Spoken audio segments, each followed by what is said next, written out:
दोहा संख्या 35वां। बालकांड का दोहा संख्या 35वां है और उसकी कथा मैं आगे की वीडियो में पढ़ चुकी हूँ। जश मानस जेहि विधि भयहु जग प्रचार जेहि हेतु अब सोई कहूँ प्रसंग सब सुमिरी उमा वृष केतु। सियावर रामचंद्र की जय, पवन पुत्र हनुमान की जय। यह श्री रामचरित्र मानस जैसा है जिस प्रकार बना है और जिस हेतु से जगत में इसका प्रचार हुआ है। अब कहीं सब कथा में श्री उमा महेश्वर का स्मरण करके कहता हूँ।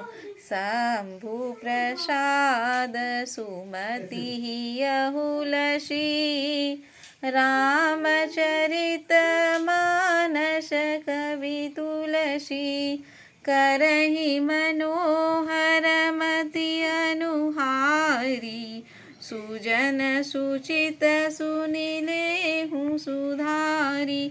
श्री शिव जी की कृपा से उनके हृदय में सुंदर बुद्धि का विकास हुआ, जिससे तुलसीदास श्री रामचरित्र मानस का कवि हुआ और अपनी बुद्धि के अनुसार इसे मनोहर बनता है। किंतु फिर भी वे हे सज्जनों, सुंदर चित्त से सुंदर अपने आप सुधार दीजिए।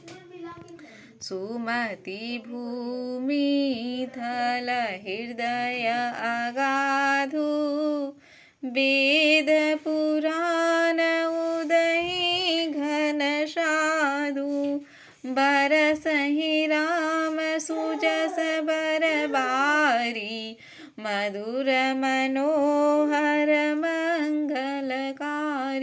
सुंदर सात्विक सी बुद्धि भूमि है, हृदय में उसका गहरा संबंध है।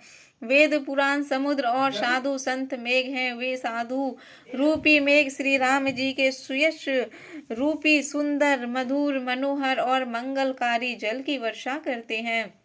लीला सगुन जो कहि बखानी सोई स्वच्छता करहि मलहानी प्रेम भगति जो बरनि न जाई सोई मधुरता सुशीलता लाई। सगुन लीला का जो विस्तार से वर्णन करते हैं वही राम सुयश रूपी जल निर्मलता है और मल का नाश करती है।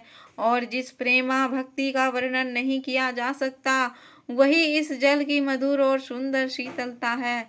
जो जल सुकृत सालिहित होई राम भगत जन जीवन सोई मेधा महिगत जो जल पावन सकीली श्रवण मग चले हूँ सुहावन भरहूँ सुमानस सुथल थिराणा सुखत शीतरिच रुचि चारु चिराणा।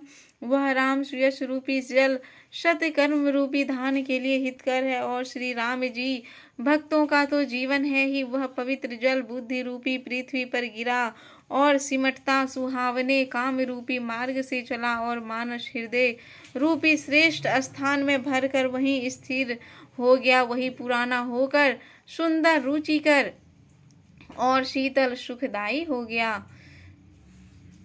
सठी सुंदर संवाद बर बीरचे बुद्धि विचारी तेहि पावन शुभग सर घाट मनोहर चारी।